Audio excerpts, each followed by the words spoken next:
ایک دن سیاہ جھنڈوں کا ذکر احادیث میں بھی آیا ہے۔ سنن ابن ماجہ کی روایت ہے، رسول اللہ صلی اللہ علیہ وسلم نے فرمایا اذا رأيتم الرايات السود قد جاءت من قبل خراسان فاتوها فإن فيها خلیفۃ اللہ المہدیہ۔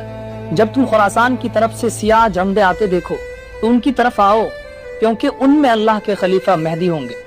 بعض محدثین نے اس کی اسناد پر کلام بھی کیا ہے کہ خراسان کی سرزمین سے ایک لشکر اٹھے گا اور تاریخ ایک نئی موڑ پر پہنچ جائے گی۔ مگر یاد رکھیے، ہر سیاہ جھنڈا وہ نہیں ہوتا جس کا ذکر احادیث میں ہے۔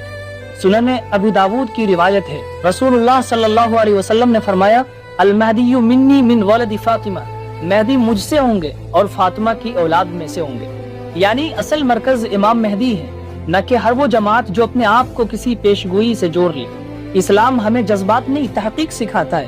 نبی کریم صلی اللہ علیہ وسلم کی پیشگوئیاں سچی ہیں، مگر ان کا اطلاق سوچ سمجھ کر کیا جاتا ہے۔ لہذا ہر دور میں اٹھنے والی ہر تحریک کو فوراً احادیث کی پیشگوئی قرار دینا یہ درست نہیں ہے۔ مومن کا کام صرف انتظار بھی نہیں کرنا ہے، بلکہ ایمان، علم اور کردار کو مضبوط بھی کرنا ہے۔ دوستو، کیونکہ جب بڑے فیصلوں کا وقت آتا ہے تو تاریخ ہمیشہ تیار لوگوں کو ہی چنتی ہے، اس لیے اپنے آپ کو ہمیشہ تیار رکھیے۔